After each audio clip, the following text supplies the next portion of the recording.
Saludos a todos, espero que estén bien. El día de hoy no asisto nadie, no asistió, bueno, nadie presencialmente a la sesión online, así que me veo en la necesidad de hacer la clase grabada. Bueno, de todas maneras iba a grabar esta clase, pero ahora voy a grabar sin ninguna persona participante, lo cual sinceramente es un tanto triste.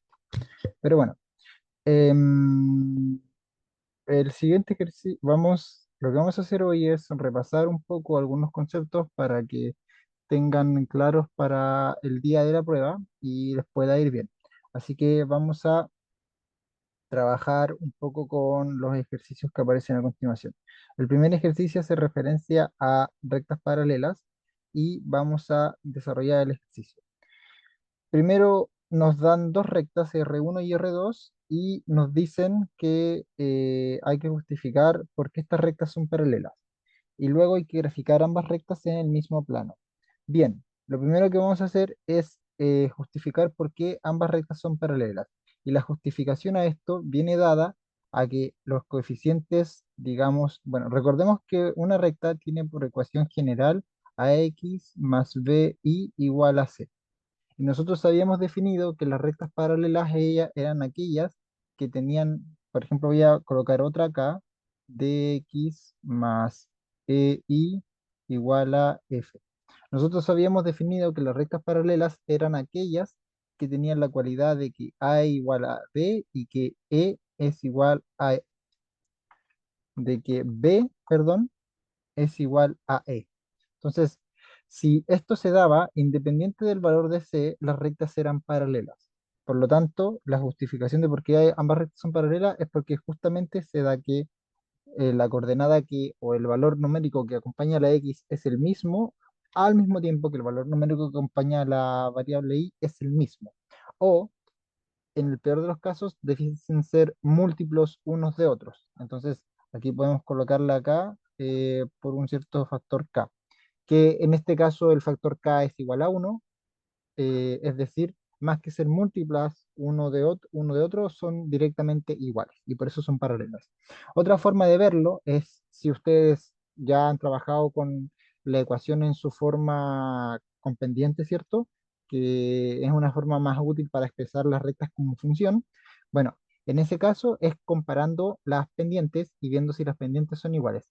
El problema que tiene ese método a la hora de justificar por qué dos rectas son paralelas es que hay ciertos tipos de rectas que no tienen pendiente y por lo tanto no nos permite comparar aquellas rectas que no tienen pendiente.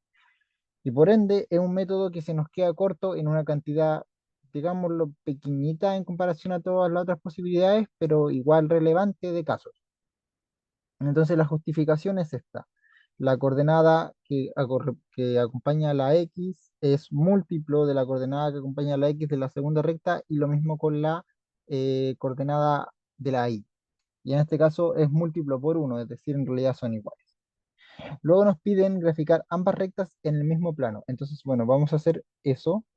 Y la gráfica, bueno, se puede hacer de varias formas. Déjenme hacer un plano. Podría yo aquí ocupar GeoGebra, pero no es tan complicado. Déjenme hacer un plano y lo primero que hay que ver, o lo primero que hay que hacer es tratar de encontrar puntos que pertenezcan a las rectas, de modo que podamos colocarlos en nuestra gráfica. Otra forma que en realidad quizás sea más sencilla es mediante la ecuación punto pendiente. Para la ecuación punto pendiente, lo que necesitamos es que la coordenada que acompaña a la letra, si me recuerdo bien, la coordenada que acompaña a la letra, eh,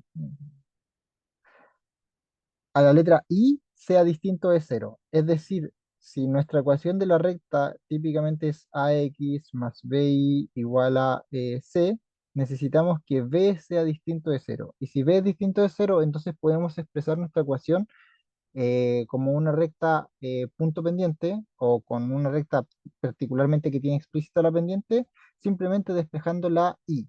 ¿Y cómo hacemos eso? Bueno, en este caso vamos a escribir 3i igual a 6 menos 2x. Aquí fíjense que lo que hice fue tomar el x que está de este lado y restarlo a ambos lados de la ecuación. y luego lo voy a multiplicar por un tercio, como dije, para despejar el y. Esto me va a quedar y igual a 3 menos 2 tercios de x. El poder expresar mi ecuación así es bastante útil porque me va a permitir encontrar varios puntos que van a que van a pertenecer a la recta. El primer punto que va a pertenecer a la recta es el intercepto con el eje Y. El intercepto con el eje Y, quiero que se den cuenta que es en el momento que x vale cero. Cuando x vale cero, y tiene que valer 3. Entonces el intersecto con el eje Y es este punto que está acá, digamos que este es el 3.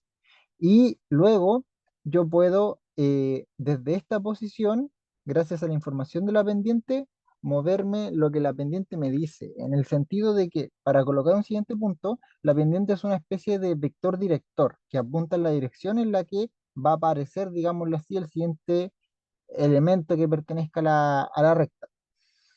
Para entender esto, lo primero que tenemos que hacer es entender en qué dirección me mueve el numerador de la fracción y el denominador de la fracción. Obviamente esto que voy a hacer ahora solamente es válido cuando nuestra pendiente es a lo más un número racional, porque si es un número irracional, entonces este análisis pierde sentido. Pero como estamos trabajando con números racionales, este análisis gana sentido y por lo tanto la coordenada, bueno, los movimientos que vamos a hacer a continuación van a ser en coordenadas X y coordenada Y. Y la dirección de ellos va a ser, digamos, hacia arriba o hacia abajo. Siempre nos vamos a mover a la derecha, ¿ok? Pero vamos a subir o vamos a bajar la coordenada Y dependiendo del signo de la pendiente. Si la pendiente es negativa, como ustedes saben, la recta tiene que ser decreciente, por lo tanto, si nos movemos a la derecha, luego tenemos que bajar para tener este comportamiento decreciente de la recta. Por ende, nos vamos a mover 3 unidades a la derecha, porque este valor que está acá, que es el valor que está en el denominador de la fracción que representa nuestra pendiente, nos dice que me mueva 3 unidades a la derecha. Entonces digamos que acá está el 1, acá está el 2, acá está el 3. 1, 2, 3. Y luego el numerito de arriba me va a indicar cuántas unidades me muevo en la dirección de arriba o la dirección de abajo. Como la pendiente es negativa, porque esto es menos eso, me voy a tener que mover 2 unidades hacia abajo. Entonces digamos que aquí está el 2, aquí está el 1. Y si me muevo 2 unidades acá abajo, el siguiente punto estaría acá. Por lo tanto, mi recta tendría que ser algo de este estilo. A ver, déjenme ocupar la herramienta de recta para que me quede mejor. Tendría que ser algo de este estilo, ¿no? Algo tal que así. Esa sería mi primera recta. Y para la segunda recta, la idea es la misma. Déjenme cambiar el colorcito. Esto, lo voy a hacer con rojo. Entonces, lo primero que voy a hacer para ayudarme es despejar la variable y. Fíjense que lo que hicimos fue primero pasar restando y luego multiplicar por el inverso del término que acompaña la y. Entonces voy a hacer eso en un solo paso. Esto va a quedar menos 4 partido por 3 más, no, menos 2 tercios de x. ¿Y ahora qué es lo que va a ocurrir? Bueno, lo que va a ocurrir es lo siguiente. Este término de acá va a representar el intersecto con el eje y, que en este caso esto es algo como 1,3 periódico negativo. Entonces, si aquí yo coloco el 1, este punto tendría que estar como por acá más o menos. Y luego, esta pendiente que está acá es la misma dirección. Entonces, esencialmente, mi nueva recta tendría que verse algo parecido a mi recta original, solo que desplazada, porque eso es esencialmente ser paralelas, ¿no? Entonces, mi nueva recta debiese ser, oh, rayos, rayos, no. Mi nueva recta debiese ser algo de este estilo, más o menos, digámoslo así. Esa debiese ser mi nueva recta.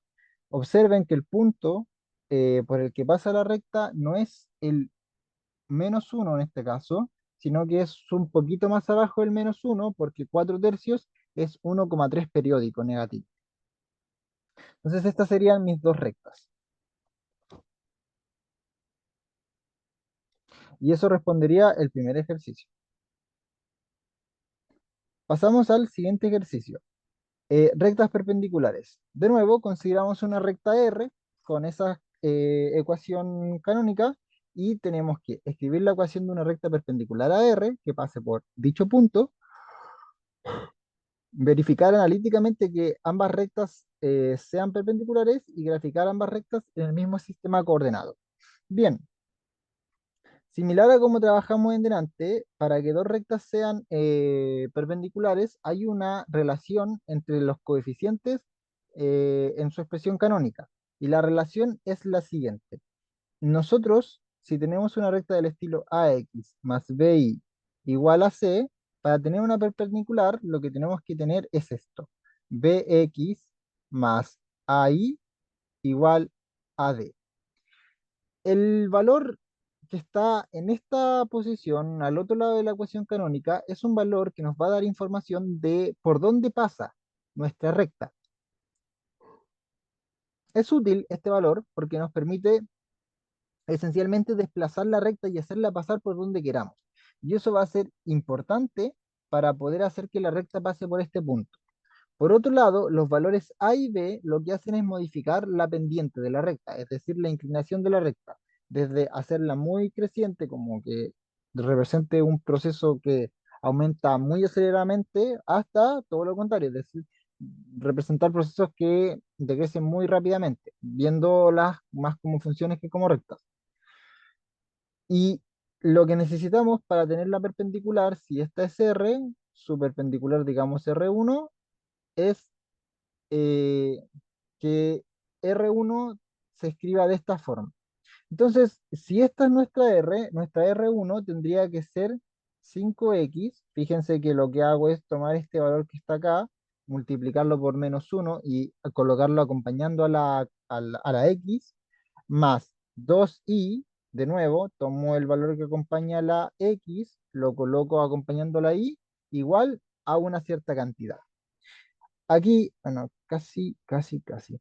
Y aquí, finalmente, para poder hacer que esta recta pase por este punto que está acá, lo que vamos a hacer es, en esta expresión que está acá, evaluar estos puntos de acá. Entonces, voy a hacer, déjeme hacerlo a este lado de acá, voy a hacer 5 por 0 más 2 por 3. 5 por 0 me va a dar 0, más 2 por 3 me va a dar 6. Y el resultado final de esto, de 0 más 6 es 6. Entonces, de este lado de acá, el valor D, digámoslo, es 6. Ahora, ¿por qué hice esto? ¿De dónde saqué que para encontrar el punto D tenía que hacer este calculito de acá? Bueno, la razón en realidad es bastante lógica y hasta podría ser obvia, y es que si yo quiero que el punto pertenezca a mi recta, entonces el punto tiene que ser solución a la ecuación de la recta.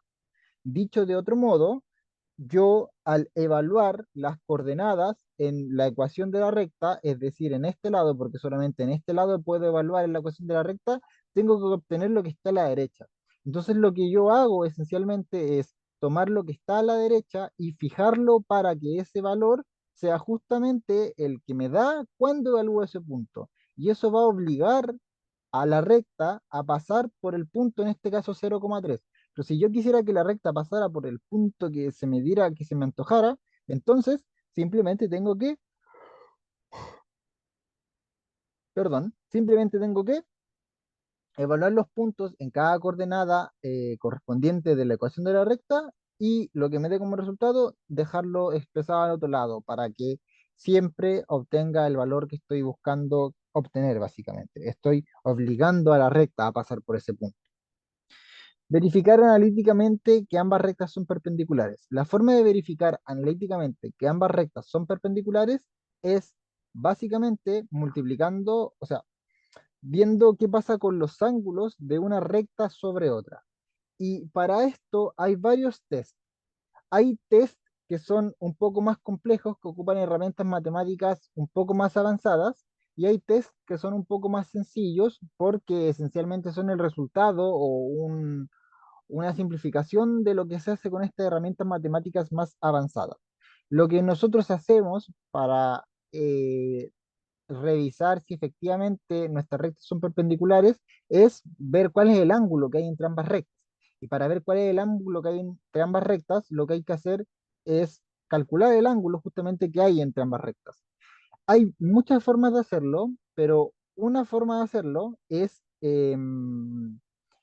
ver qué pasa con la tangente de el ángulo que se forma con una de las rectas respecto al suelo y con la tangente del otro ángulo de la otra recta respecto al suelo, y multiplicarlas de tal modo que esos valores me tienen que dar -1. Esto tiene un sentido, y es que al hacer eso, esencialmente lo que voy a obtener es que la tangente o el ángulo entre ambas rectas se va a indefinir. Hay un dibujito que se puede hacer que es el siguiente, que es, supongamos que esta es una de las rectas, las voy a hacer pasar por el origen, no es necesario, pero es simplemente para simplificar un poco los cálculos, y supongamos que otra recta es esta. Entonces, si yo tomo una recta, si esta es mi primera recta, digamos R, entonces yo voy a tener aquí un ángulo alfa, perdón, y si esta es mi segunda R1, digamos, aquí yo voy a tener hasta la horizontal, ¿cierto? Un ángulo, déjenme dibujarlo mejor aquí. Hasta la horizontal voy a tener un ángulo beta. Y a mí lo que me interesa es ver cuánto mide este ángulo que está entre medio de estas dos rectas, digámoslo gamma. Pero si se fijan, gamma no es otra cosa que hacer beta menos alfa. Y si nosotros le calculamos la tangente a gamma, la tangente a gamma debiese estar indefinida, porque la tangente de 90 grados no está definida, y por lo tanto, en ese caso, tendríamos rectas perpendiculares. Pero tangente de gamma no es otra cosa que tangente de beta menos alfa, y esto hay una identidad trigonométrica que nos va a quedar como tangente de beta, eh, tangente de alfa, esto es negativo acá adelante, y partido por 1 menos el producto. Creo que aquí arriba es la suma y acá abajo es el producto. Tangente de beta por tangente de alfa. Y para que esto no exista, el producto de estas dos cosas, de la tangente de beta por la tangente de alfa, tiene que ser igual a 1.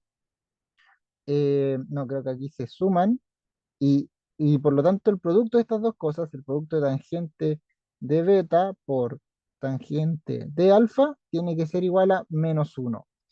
Y ocurre algo interesante, y es que la tangente de alfa no es otra cosa que la pendiente m de la recta R, y la tangente de beta no es otra cosa que la pendiente de la tangente de la recta R1. Por lo tanto, en realidad este criterio se ve reducido a preguntarme qué pasa con el producto de las pendientes. Necesito que sea igual a -1. Y eso justamente se da porque la pendiente, desde la expresión canónica de la recta, no es otra cosa que A partido por B, en este caso, ¿cierto? Es decir, la coordenada que acompaña la X dividido la coordenada que acompaña la Y. Esa es la pendiente. Y si se fijan, justamente esta otra recta R1 va a tener por pendiente -B partido por A. Por lo tanto, si yo hago el producto de ambas expresiones, es decir, si yo multiplico esto por esto, lo que voy a obtener es A por -B partido en B por A. Se va a simplificar cada valor y lo único que me va a quedar es -1. Es decir, las rectas habrán sido y siempre fueron perpendiculares por todos estos criterios que están acá. Finalmente hay que graficar ambas rectas en el mismo sistema de coordenadas, es decir, en el mismo plano cartesiano. Para hacer eso, simplemente repetimos la idea del ejercicio anterior, es decir, tenemos las dos rectas, encontramos dos puntos de la forma en la que se nos haga más sencillo encontrar esos dos puntos, y los unimos con una regla. Listo, tenemos nuestras gráficas. Necesitamos encontrar 4 puntos nomás. Siguiente ejercicio, circunferencia. Dada la ecuación general de una circunferencia que está acá, tenemos que determinar el centro, el radio y luego graficarla. Entonces, ¿cómo hacemos eso? Bueno, este es el ejercicio más clásico de circunferencia y más sencillo, en el sentido de que simplemente tenemos que completar cuadrados. Recuerden que completar cuadrados no es otra cosa que tratar de escribir las circunferencias como cuadrados del binomio. Entonces, lo primero que vamos a hacer es reordenar los términos para poder empezar a hacer la completación de cuadrados. Aquí esto va a quedar x al cuadrado menos 4x más, voy a dejar un espacio porque aquí va a faltar algo, más y al cuadrado menos 6y, más, voy a dejar un espacio y esto igual a 12. Denme la libertad de colocar el 12 del otro lado. Ya, primero fijémonos en esto que está acá. Aquí, si queremos un cuadrado del binomio, voy a de nuevo recordar que la forma del cuadrado del binomio es a más b al cuadrado y esto se desarrolla como a al cuadrado más 2ab más b al cuadrado. Entonces, si se fijan, si queremos un cuadrado del binomio, el término cuadrático de la x ya me hace referencia a mi valor a. Y además, bueno, cabe señalar que si que hay un menos, aquí también tiene que haber un menos. Y además, si veo esta expresión que está acá, esta expresión que está acá la puedo escribir como menos 2 por 2x. Por lo tanto, esto visto así, en- podemos intuir entonces que b, que es el segundo término del cuadrado del binomio, tiene que ser 2.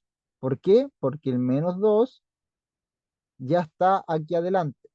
Entonces b tiene que ser 2 y por lo tanto lo tengo que colocar aquí de este lado. Pero yo estoy trabajando con una ecuación, es decir, una igualdad, y la tengo que mantener balanceada. Así que para mantenerla balanceada, lo que voy a hacer es sumar lo que me falta, que sería 2 al cuadrado, ojo, 2 al cuadrado, que es 4, y también los voy a sumar del otro lado, para así mantener la ecuación balanceada. No estoy cambiando el valor de la ecuación esencialmente, porque si ustedes tienen una balanza aquí con ambas cosas, estoy colocando 4 pesos de un lado, eso me va a desbalancear la balanza, pero para balancearlo nuevamente le coloco los mismos 4 pesos del otro lado. Entonces la balanza vuelve a estar estable. Aunque hay más peso en ambos lados, está estable, que es lo que me interesa. Y aquí, bueno, la lógica es la misma. Observen que en este caso, este término de acá se puede escribir como 3 por 2 por i, por lo tanto, no, lo voy a escribir como 2 por 3 por i.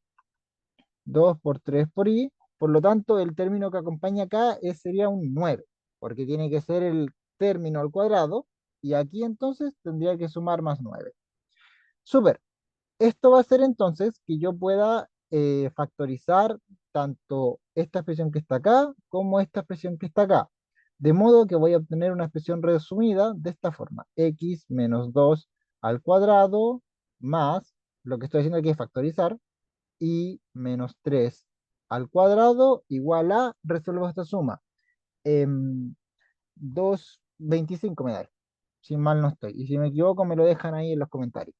En fin, esta expresión que está acá ya es una forma de trabajar con la circunferencia mucho más útil, digámoslo, para los objetivos de este ejercicio que la forma que teníamos, porque el centro de la circunferencia no es otra cosa que el punto 2,3. Ojo, observen que es el punto dado estas coordenadas, pero con los signos cambiados, y el radio r, digámoslo, va a ser la raíz de esta expresión que está acá, que es 5. Entonces esta es una circunferencia centrada en 2,3 y con radio 5. Bien, podemos pasar al siguiente ejercicio. Nos dicen que el punto A y el punto B son puntos que pertenecen al diámetro de una circunferencia y por lo tanto nos piden encontrar el centro y el radio de la misma y con eso encontrar la ecuación de la circunferencia y hacer un bosquejo de la figura. Bien, como estos puntos son diámetros de la circunferencia, el punto medio de este segmento, del segmento que puedo formar con A y B, va a ser el centro de la circunferencia. Entonces, encontrar el centro de la circunferencia se traduce en encontrar el punto medio entre A y B. Y el punto medio entre A y B no es otra cosa que A más B partido por 2. Y esto simplemente va a ser 2 más 6 partido por 2, 5 más 1 partido por 2. 2 más 6 es 8, partido por 2 es 4, y 5 más 1 es 6, partido por 2 es 3. Entonces, tenemos nuestro centro de la circunferencia que nos va a ayudar para plantear la ecuación de circunferencia más adelante. Necesitamos ahora el radio. Para el radio tenemos dos opciones. Opción uno, calculamos la distancia entre el centro y uno de los puntos. En realidad esas técnicamente son dos opciones porque puedes escoger dos puntos, cualquiera de los dos puntos, o puedes calcular la distancia entre A y B y partirla por dos, porque como A y B es diámetro, la distancia del diámetro es dos veces la distancia del radio. Entonces, al hacer ese cálculo y partirlo por dos, vas a obtener la distancia del radio. Ambas opciones son igual de equivalentes, yo para trabajar con números más pequeñitos voy a calcular la distancia entre A y el centro. Así también al final me ahorro una división. Bien, la distancia entre A y el centro es la distancia euclidiana de toda la vida y es esencialmente, o bueno, en realidad es la raíz de 2 menos 4 al cuadrado más 3 menos 5 al cuadrado y todo esto en raíz. Aquí, si se fijan, coloqué 2 que hace referencia a este valor y el menos 4 que hace referencia a este valor, pero aquí lo escribí al revés. Aquí escribí 3 que hace referencia a este valor y 5 que hace referencia a este otro valor. Esto, en este caso específicamente, da lo mismo el orden porque estoy elevando al cuadrado. De la diferencia me refiero de esta resta, lo único que va a variar el resultado es en el signo. Pero como estoy elevando al cuadrado, luego, si esto me queda positivo o si me queda negativo, independiente de eso, siempre va a estar positivo, porque todo número al cuadrado es positivo, todo número real al cuadrado es positivo. Por lo tanto, da lo mismo en este caso que yo respete el orden de los términos al hacer el cálculo correspondiente.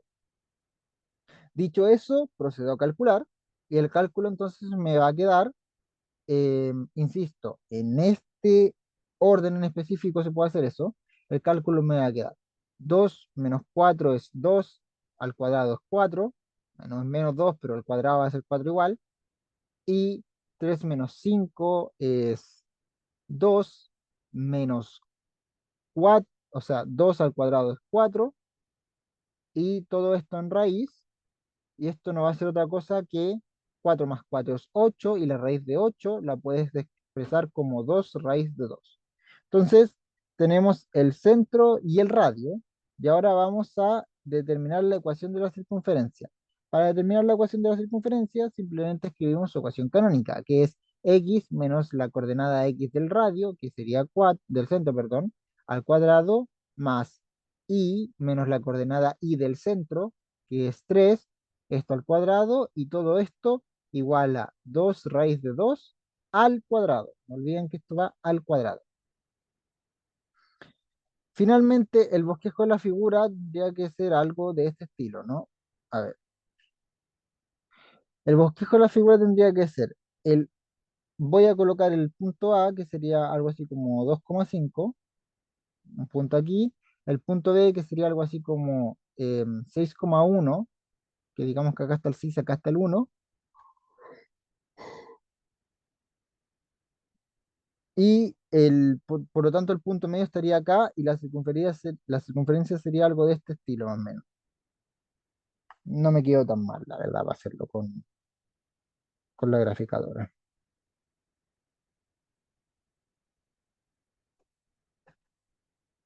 Bien, podemos proseguir con el siguiente ejercicio, esta vez un ejercicio de parábola. Vamos bien de tiempo, ¿ah?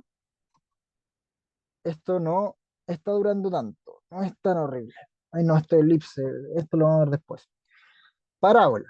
Em, para trabajar en este caso, tenemos que identificar el vértice, el eje de simetría y determinar si la parábola se abre hacia arriba, hacia abajo y realizar una gráfica aproximada. Bien, para determinar el vértice de la parábola, lo que tenemos que hacer es seguir, ay, perdón, una pequeña alarma, es seguir un par de fórmulas. Esta parte esencialmente es ocupar las fórmulas que se nos han dado para este objeto y trabajarlo. Pero quiero explicar unas cositas al respecto. Esta forma de expresar la parábola es bastante útil porque nos da bastante información de la parábola en sí. Una parábola de normal, como la más típica, la de toda la vida, y que también es la gráfica de la función cuadrática, es una cosa tal que así. Una parábola toda la vida sería una cosa tal que así, donde el vértice de la parábola está en la posición 0,0. Y esta expresión de parábola es y igual a x al cuadrado. Sabiendo eso, estos valores que están acá, lo que hacen es mover, es como si tú tomaras el vértice de la parábola fuera un objeto rígido y tú pudieras mover toda la parábola solamente moviendo el vértice. Entonces, tú lo que puedes hacer, por lo tanto, es modificar la forma de la parábola haciendo estos movimientos. Y justamente eso es lo que hace este movimiento que está acá y este movimiento que está acá. A mi parecer, el movimiento como más sencillo de interpretar es siempre este que está como suelto acá. Este movimiento que está suelto lo que hace es que va a mover el vértice arriba o abajo, dependiendo del signo del término y del valor del término, obviamente.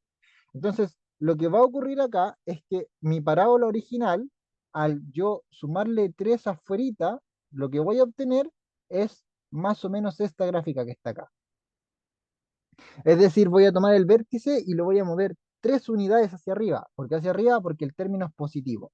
Entonces el vértice ya no va a estar en 0,0, sino que ahora va a estar en 0,3, porque lo moví 3 unidades hacia arribita. Luego, este término que está acá adentro, lo que va a hacer, y esta parte es la que no es tan intuitiva y por eso no me gusta tanto, pero tiene mucho sentido. Lo que va a hacer es mover el vértice en la dirección contraria del signo. Si nosotros vemos que esto es negativo, la primera idea sería, esto lo muevo a la izquierda, porque a la izquierda están los negativos. Bueno, lo que está acá adentro se mueve de derecha a izquierda, en el eje X. Entonces la primera intuición sería, como esto es negativo, lo muevo hacia los negativos, hacia la izquierda. Pero eso está mal. Y está mal porque en realidad lo que estás haciendo es mover el centro y cuando tú colocas un signo menos, lo que hace es moverse en la dirección contraria. Es como lo que pasaba con el centro de la circunferencia. No sé si se acuerdan, pero el centro de la circunferencia el centro de la circunferencia no eran las coordenadas como tal, sino que eran las coordenadas, pero con un signo negativo que aparecían como en la ecuación de la circunferencia. Es decir, como que el centro original de la circunferencia se movía en la dirección, digamos, contraria a lo que apuntaban los valores, como que en realidad repulsan en esa dirección, no impulsan, son como repulsores. Por lo tanto, la noción no sería ir hacia la izquierda, no sería ir hacia los negativos, aunque tenga un signo menos, sino que sería ir hacia los positivos. Y si esto fuera positivo, entonces tendría que ser al revés, tendríamos que ir hacia los negativos. Por lo tanto, esto que está acá me va a mover el vértice, bueno, esta transformación, digámoslo, y igual a eh, x menos 1 al cuadrado más 3, lo que va a hacer es mover el vértice una unidad hacia la derecha. Es decir, mi gráfica aproximada va a ser algo tal que así. Y por lo tanto mi vértice está ahí acá. Y ahora la última modificación que hay que hacerle a la parábola sería multiplicar esto por 2. Pero lo que hace el multiplicar por 2 a la parábola, en realidad no es moverla como tal, sino que es deformarla, hacerle una deformación no rígida, digámoslo así, deformaciones que estamos viendo son rígidas en el sentido de que nos modifican la forma de la parábola. eh, y esta modificación que le vamos a hacer ahora, en cambio, no es rígida en el sentido que sí va a modificar la forma de la parábola. En particular, al multiplicar por 2, lo que estoy haciendo es achatando la parábola porque estoy obteniendo valores antes de lo que lo obtendría normalmente. Em, si yo para obtener el valor 2, por ejemplo, necesito ocupar raíz de 2, ahora puedo obtener el valor 2 un poco antes. Puedo obtenerlo en raíz de 2 partido por 4 en raíz de 2 partido por 4, no, raíz de 2 tendría que ser, no, lo puedo obtener en 1, en 1 puedo obtener el valor 2. Entonces lo que estoy haciendo es achatando la parábola. Si la parábola original es así, estoy haciéndola más pequeña. Y si ese valor estuviera entre 0 y 1, ahí estaría como retrasando la obtención de los valores y por lo tanto ahí estaría como haciendo la parábola más grande. Entonces mientras más grande el valor, más como flaca se hace la parábola y mientras más cerca de 0 esté el valor, es decir, entre 0 y 1, más grande se hace la parábola. Entonces la parábola finalmente me va a quedar una cosa en realidad, si yo hago la transformación acá de escribir igual a 2 por x menos 1 al cuadrado más 3, la parábola finalmente me va a quedar desde su vértice como algo más achatado, como algo más tal que así. más juntitos, van a quedar como las ramas de la parábola. Finalmente, determinar si la parábola apunta hacia arriba o hacia abajo depende enteramente del signo que acompaña el término cuadrático. Si se fijan, todo el rato hemos trabajado con este término cuadrático positivo y cuando el término cuadrático es positivo, la parábola apunta hacia arriba. Es feliz, como me gusta decirlo. Positivo igual a ser feliz, ¿no? Entonces, todo el rato hemos trabajado así y es que tiene sentido porque si tú desarrollas esta expresión que está acá, al final esto te va a quedar 2x al cuadrado más bla, bla, bla, un par de términos más. Lo importante es que entonces el término que acompaña a la x va a ser positivo. Distinto sería si este término fuera negativo, por ejemplo, si este fuera -2, porque ahí todo el análisis que hicimos, luego al multiplicar por -2, se me da vuelta la parábola apuntando hacia abajo. El vértice queda fijo y esta deformación que no es sólida va a modificar la parábola y la va a apuntar hacia abajo.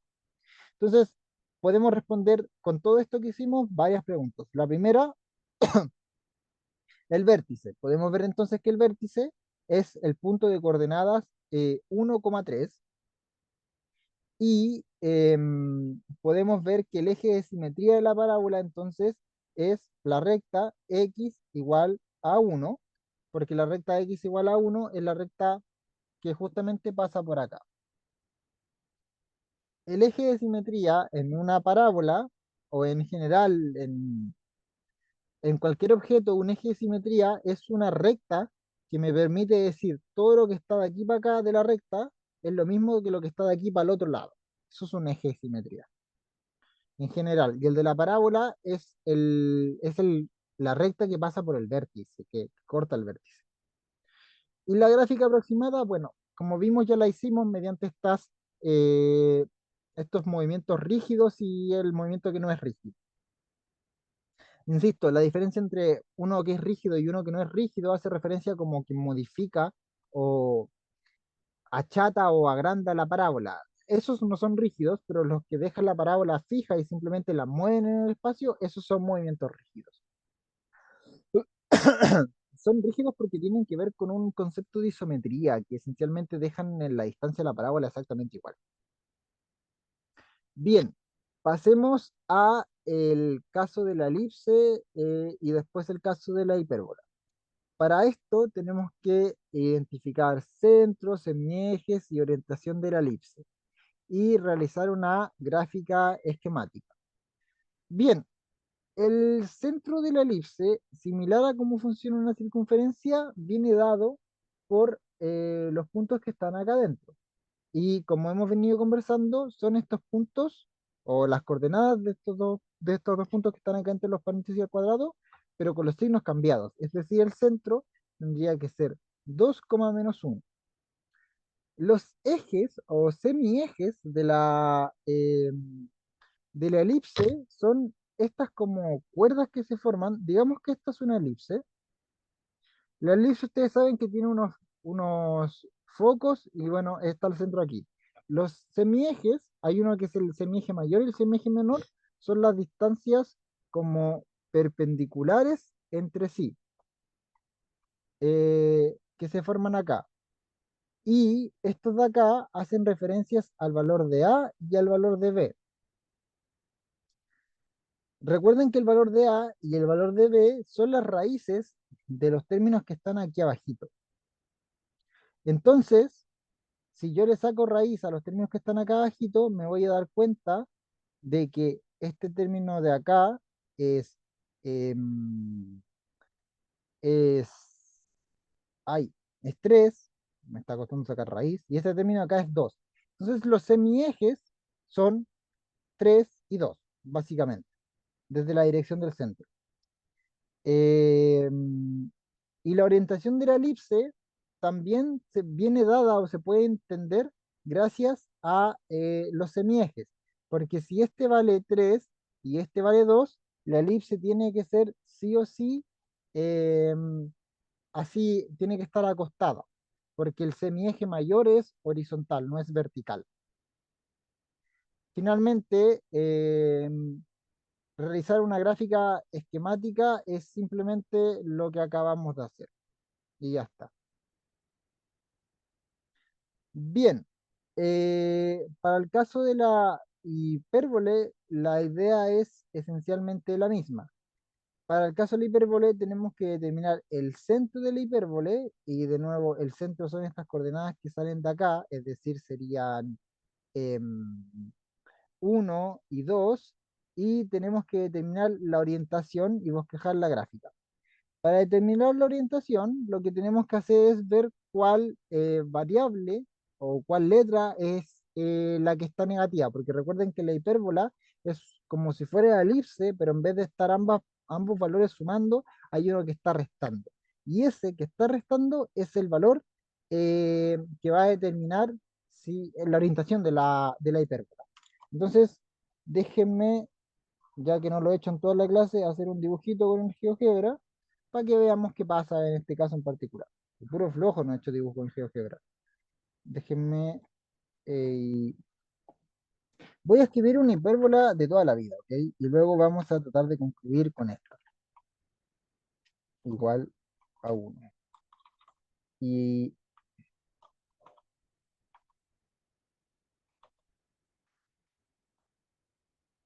ya. Déjenme compartir pantalla acá y listo. Ya. Esta es una hipérbola que tiene eh, como valor negativo a la i. Y esto me va a generar dos parábolas, digamos, porque la hipérbola esencialmente son dos parábolas. Esto me va a generar dos parábolas horizontales, ¿ok? Y esto tiene sentido porque ustedes podrían pensar en hacer lo siguiente.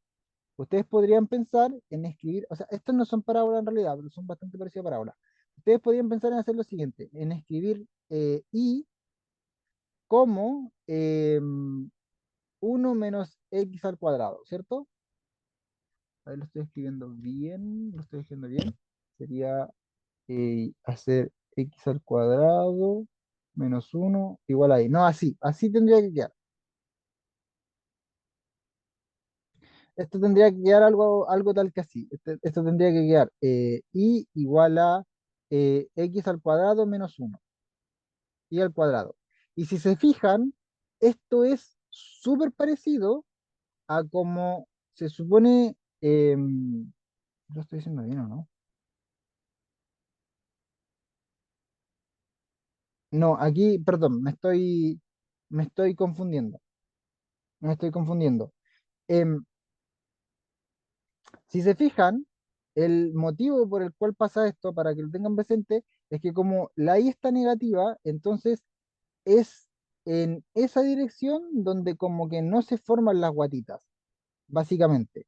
Y del mismo modo, quiero que se fijen que si yo pusiera la x negativa, es decir, si yo escribiera i al cuadrado menos x al cuadrado igual a 1, ahí tendría que ahora las guatitas ya no se forman en la dirección de la X, es decir, ya no obtengo,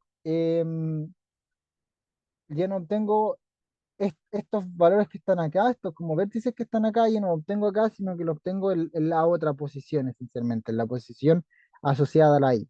Entonces, el valor que manda, hay dos formas de verlo. El valor que manda es el valor positivo o el valor negativo. Si lo quieren ver por el valor positivo, en el valor positivo es donde están como los vértices de las parábolas.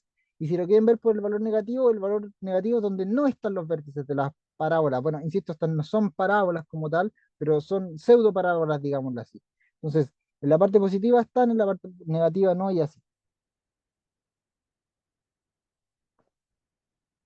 Entonces, volvamos acá para poder finalizar. Finalmente, el bosquejo de la hipérbola tendría que ser algo de este estilo.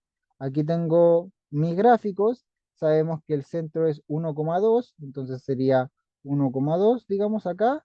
Y sabemos que esto se va a abrir en la posición horizontal, entonces tendría que ser algo de este estilo. Bueno, me quedó bastante feo. Vaya, me está quedando súper feo. Recuerden que podemos encontrar las rectas asíntotas para poder como hacer mejor el esquema y que quede como más bonito, porque con la asíntota uno sabe más o menos qué forma van a tener estas como Vs que salen hacia los lados y tal, pero en este caso solamente nos pedían un bosquejo y como bosquejo ya esto es suficiente. En fin, esa fue la sesión de hoy. Muchas gracias a todos los que los vieron. Si hay cualquier duda, recuerden que me pueden escribir. También me pueden dejar un comentario quizá y yo les puedo revisar. Y cualquier cosa, estamos en contacto. Ojalá podamos volver pronto a hacer clases presenciales. Nos vemos pronto. Muchas gracias a todos y hasta la próxima.